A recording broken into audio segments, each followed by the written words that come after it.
Est-ce que vous pouviez penser avant cet acte-là qu'en 2019, ça puisse se passer comme ça, qu'on assassine quelqu'un tout simplement parce qu'il a une couleur différente? Parce qu'il est noir. Tu sais, je vais vous répondre, on va dire même aux internautes qui vont sûrement nous regarder. En 2019, la négrophobie sont des actes en fait qui tuent encore. Tu prends en fait le cas, peut-être par exemple en France, c'est rare en fait que les crimes négrophobes caractérisés par les Maghrébins soient en fait dénoncés. Là, pour la première fois en fait, suite au match de la CAN, on a pu voir en fait que la communauté maghrébine a déchaîné en fait une vague de haine et de xénophobie vis-à-vis en fait de la communauté noire africaine. On a pu voir en fait les vidéos sur internet de jeunes arabes qui crient au meurtre de la part sur les noirs africains. Et c'est à partir de là en fait qu'a déclenché toute cette vague en fait qui a ramené notre frère, on va dire, sous pied sous terre.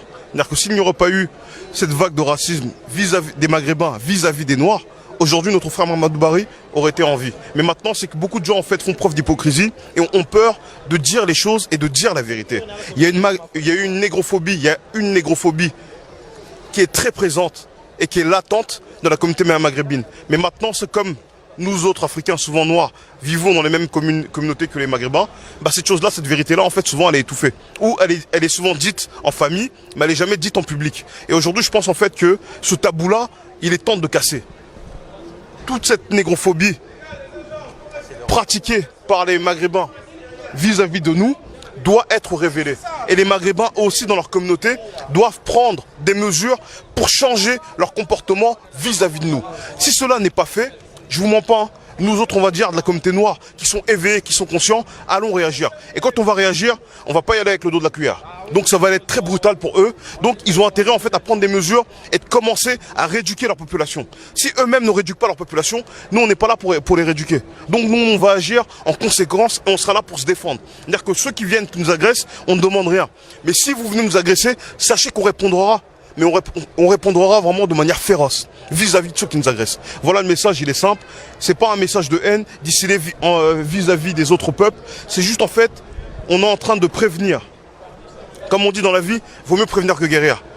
On l'avait, on va dire, signalé depuis un bon nombre de temps déjà que la négrophobie existante dans la communauté maghrébine, tôt ou tard, ça allait faire éclater quelque chose. Est-ce que vous-même, vous aurez pu être à la place de Mamadou Barry ce soir-là? Est-ce qu'aujourd'hui vous avez peur parce que vous êtes de la même couleur que Mamadou Barry? Est-ce que vous avez peur pour vous? Est-ce que vous avez peur pour vos autres frères noirs? À la différence peut-être de Mamadou Barry, moi je suis un guerrier. Si une personne serait venue pour m'insulter de sale noir ou quoi que ce soit, sachez bien qu'il aurait pu être armé ou non, mais quelque chose se serait passé avec moi. Ce qui fait que je ne serais pas parti dans l'optique de vouloir discuter avec une personne qui me montre du mépris. Je lui aurais montré que là, il a affaire à un homme. Nous, à la base, les Africains, les hommes de chez nous, à la base, sont des guerriers. C'est parce qu'on a annihilé le côté guerrier des Africains qu'aujourd'hui, on est capable de nous faire marcher dessus par la planète entière. L'Africain, en fait, doit retrouver son esprit guerrier pour que les Mamadou Barry ne soient plus légion, pour qu'il n'y ait plus jamais de Mamadou Barry dans la communauté noire. Vous voyez un peu? Moi je dis en fait aux Africains, retrouvez votre esprit guerrier. Parce que si demain vous retrouvez votre esprit guerrier, vous serez capable de protéger votre famille, votre propre intégrité physique et votre propre intégrité morale. Mais comme aujourd'hui on se comporte comme des lâches, voilà pourquoi qu'aujourd'hui malheureusement on a des frères qui partent bêtement. Alors que Mamadou Barry, c'est une grande perte, non pas simplement pour la Guinée, Conakry, c'est une perte en général pour l'Afrique noire. Parce que les thèses du Dr Barry allaient pouvoir faire avancer pas mal de choses concernant les pillages des matières premières des multinationales occidentales en Afrique. Le fait d'avoir perdu cet élément-là, cet individu, ce grand professeur, cet intellectuel, aujourd'hui, on se retrouve encore une fois de plus orphelin d'une personne qui aurait pu faire avancer en fait la cause de l'Afrique. C'est-à-dire que moi en fait la colère qui est la mienne, elle est due à cela. Mamadou Barry était une personne qui avait les capacités pour pouvoir changer les choses et même de former d'autres personnes à des pratiques qui auraient pu en fait nous faire relever en fait l'Afrique, le continent. Vous voyez un peu? Voilà en fait, comme je vous l'ai dit, c'est qu'aujourd'hui, si on ne veut plus en fait voir de crimes de la même nature que Mamadou Barry, on doit en fait se préparer avant tout psychologiquement et après cela physiquement. Parce qu'une fois que vous êtes déjà préparé psychologiquement, une fois que vous savez déjà en fait que votre communauté est en danger là où elle se trouve, vous serez beaucoup plus, on va dire, sur vos gardes.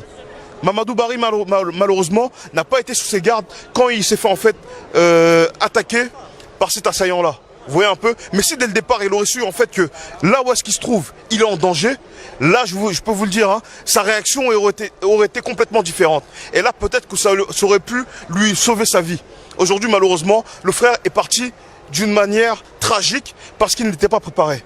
Et moi je dis, surtout à mes frères qui sont jeunes, qui ont peut-être mon âge, ou même ceux qui sont plus jeunes, préparez-vous et surtout préparez vos enfants pour que demain vos enfants ne deviennent pas des Mamadou Barry.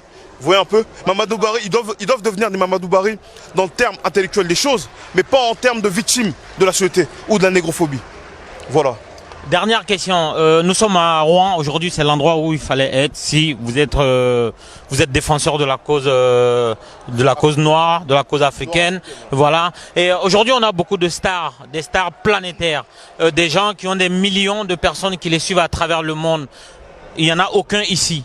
Est-ce que la contribution des stars de la communauté africaine de France ne fait pas défaut aujourd'hui à des combats tels que vous dites menés au sein de la LDNA?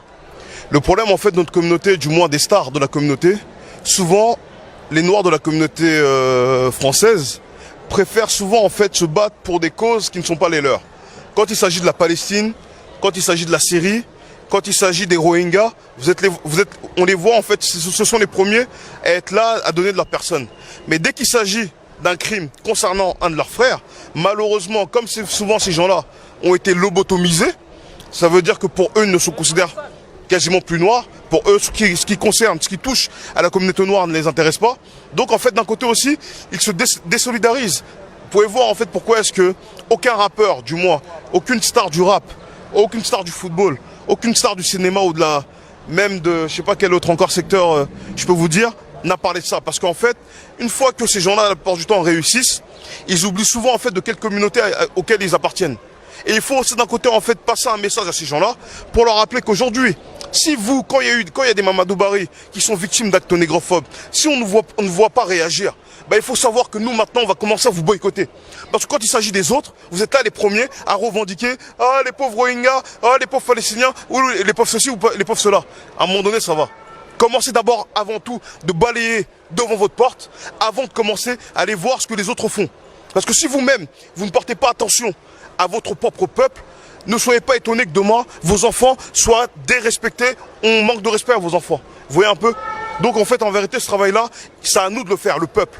Parce que le peuple, en fait, il a un pouvoir, mais malheureusement, souvent, ce pouvoir-là, il ignore.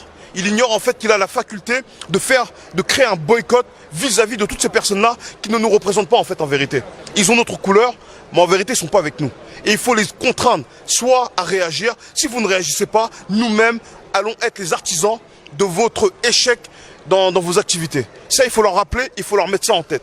Tant qu'il n'y aura pas en fait un rapport de force entre la communauté noire et les gens en fait qui sont censés être nos vitrines, effectivement, tout le temps, on verra que dès qu'il y a un crime quelque part, il n'y aura rien en fait de la part de ces gens-là. Aucune solidarité, à part ceux qui ont déjà l'habitude de se prononcer dans ce genre de méfaits. Vous avez des exemples? Des exemples, on peut prendre par exemple le frère qui est aussi en même temps animateur radio, Claudiciard. Il y a aussi, si je ne me trompe pas, il y a le frère aussi rappeur, Youssoufa, qui a l'habitude de le faire aussi. Qui d'autre encore? Claudiciard, Youssoufa. J'ai tellement peu de noms à vous donner pour vous dire que ils sont tellement peu légion en fait à se prononcer dans ce genre de cas qu'on a du mal, on doit même chercher à trouver des noms pour vous montrer que c'est incroyable. Alors que les stars noires ici en France, c'est pas ce qui manque. Que ce soit dans le football, que ce soit dans le basket aussi, si on peut dire, dans le cinéma ou dans le rap, mais ils n'agissent jamais en fait en fonction, ou du moins pour l'intérêt de leur communauté. Et c'est ça qui est grave en fait dans cette affaire-là. Très bien, en tout cas, merci. Merci à vous de m'avoir interviewé.